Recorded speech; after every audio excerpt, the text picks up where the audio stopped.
നിങ്ങളുടെ favourite shows ഇനി ഒരിക്കലും മിസ്സാവില്ല. ഇപ്പോൾ C5 കാണും നിങ്ങളുടെ ഫേവറേറ്റ് ഷോ തികച്ചും സൗജന്യമായി.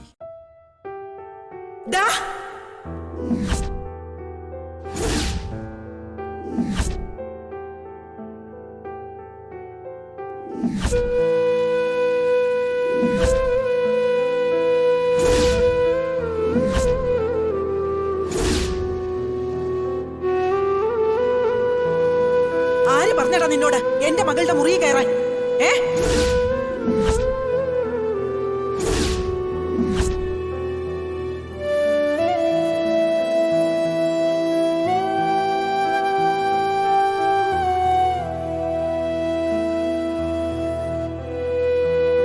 കുടുംബത്ത് കയറി വന്ന് മര്യാദകേട് കാണിച്ചാൽ ഒടിച്ച് നിന്റെ പല്ല് ഞാൻ തെറിപ്പിക്കും, അല്ലെങ്കിൽ പോലീസിൽ അറിയിക്കും.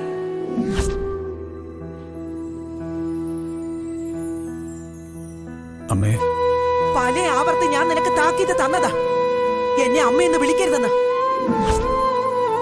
നീ എനിക്ക് ജനിച്ച മകനല്ല. നീ എന്തിനാ എന്റെ കുഞ്ഞിന്റെ മുറി കയറിയത്?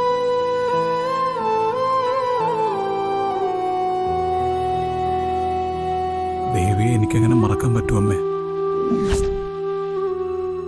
ഓർക്കാൻ തക്കതായ ഏത് നല്ല കാര്യങ്ങൾ ഇവക്ക് ചെയ്തു കൊടുത്തിട്ടാ നീ ആ മാധുരിയുടെ പിറകെ പോയത്?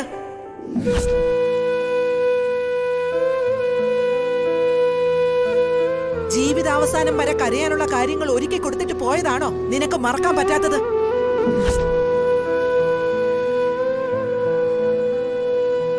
എന്താടാ ഞാൻ ചോദിച്ചതിന് നിനക്ക് ഉത്തരവില്ലേ? അമ്മേ, ഈ ദേവിയുടെ കഴുത്തില് താലി കെട്ടിയവനാ ഞാൻ. എന്ത് താലി? ഏത് ദേവി? ഒരു പെണ്ണിന്റെ സീമന്ത സ്വപ്നങ്ങളുടെ സാക്ഷാത്കാരമാ ഈ താലിമാല.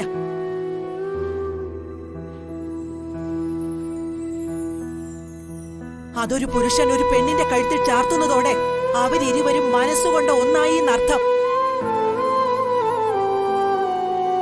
അങ്ങനെ നടക്കുന്ന കല്യാണം കടലാസിൽ എഴുതി ഒപ്പിടുന്ന ഒരു എഗ്രിമെന്റ് അല്ല, മനസ്സും ഒന്നായതിന്റെ രേഖയാ. ദൈവസാക്ഷിയായ ഉടമ്പടി. ആ ഉടമ്പടി നീ തെറ്റിച്ചു. കെട്ടിയ പെണ്ണിന് കണ്ണീര് മാത്രം കോമ്പൻസേഷൻ കൊടുത്തുകൊണ്ട് നീ മറ്റൊരു പെണ്ണിന്റെ പിറകെ പോയി.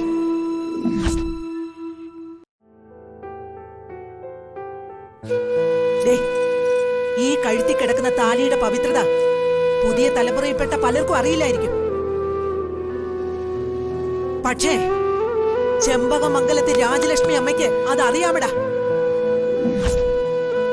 അതറിയാവുന്നത് കൊണ്ട് തന്നെ നീ എനിക്ക് ശത്രുവാ.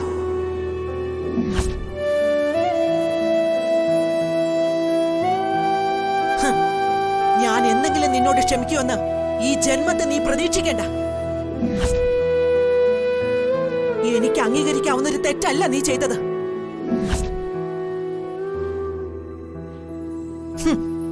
അവൻ ദേവിയെ സ്നേഹിക്കാൻ വന്നിരിക്കുന്നു.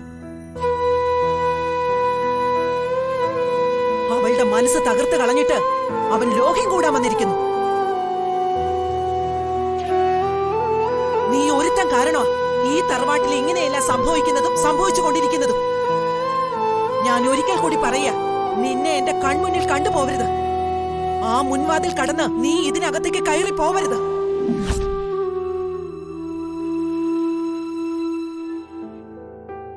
ആകെ തകർന്നു നിൽക്കുന്ന മീനാക്ഷിയെ ഇനിയും വിഷമിപ്പിക്കേണ്ടെന്ന് കരുതി നിന്നെ ഞാൻ ഇറക്കി വിടുന്നില്ല.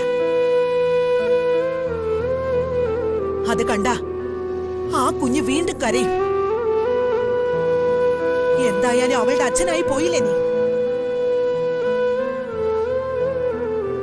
അതുകൊണ്ട് നിനക്ക് ഞാനൊരു ഔദാര്യം ചെയ്യാം. പരോള് കഴിഞ്ഞ് മടങ്ങുന്നത് വരെ ഔട്ട് ഹൗസ് നിനക്ക് ഉപയോഗിക്കാം.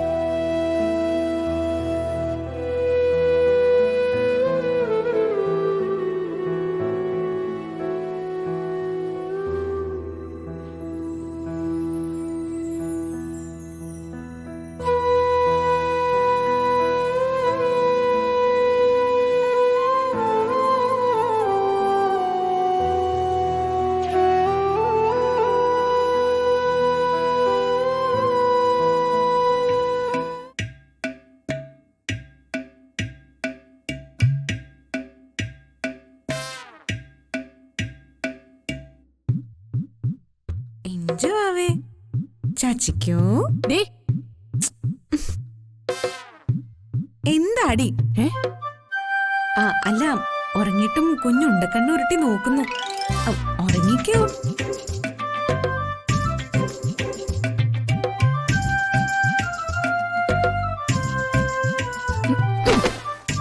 ദേ, ഈ തുണിയൊക്കെ വേഗം കൊണ്ടുപോയി അലക്കുകാരിൽ വെച്ച് കഴിയിക്കേ. അല്ല വാഷിംഗ് മെഷീൻ ഉണ്ടല്ലോ, പിന്നെന്തിനാ അലക്കുകയല്ല? അയ്യോ, വാഷിംഗ് മെഷീൻ കേടാ. നീ ഇത് അലക്കുകാരിൽ കൊണ്ടുപോയി നന്നായിട്ട് അടിച്ച് നനച്ച് കഴുകി വൃത്തിയാക്കി കൊണ്ടുവാ. അല്ല അലക്കല്ലി കഴുകിയ തുണികളൊക്കെ പെട്ടെന്ന് ഡാമേജ് ആവും. ആണോ? ഞാൻ സഹിച്ചു. പറഞ്ഞ അങ്ങോട്ട് അനുസരിച്ചാ മതി. ഇങ്ങോട്ട് കൽപ്പനയൊന്നും വേണ്ട.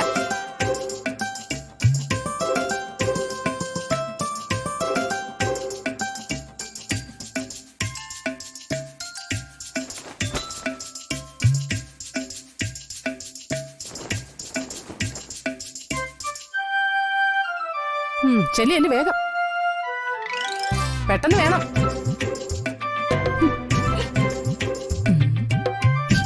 ഇത് ഉറങ്ങാണല്ലോ, പിന്നെ കണ്ണും വെച്ച് കിടക്കാന്ന് പറഞ്ഞു. കൊമ്പടി, ഇവളെ ഞാനിവിടുത്തെ അഷ്ടകലാശം ചവിട്ടിക്കും. ഓ,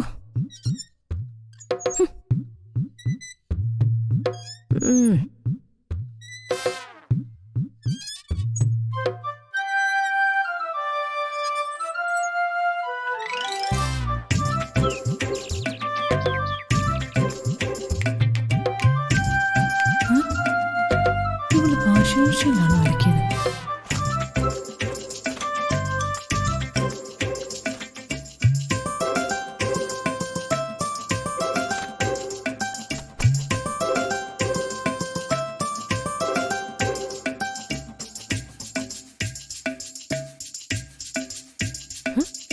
ഇത്ര വട്ടം അലക്കി കഴിഞ്ഞു? കഴിഞ്ഞു.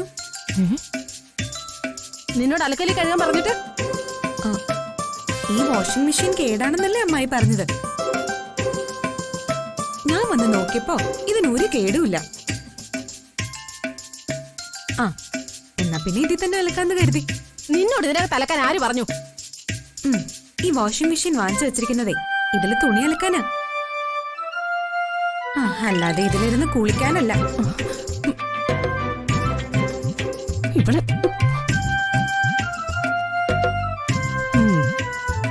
ഇതൊരു നടക്ക് പോകുന്ന ലക്ഷണമില്ല. നാശം.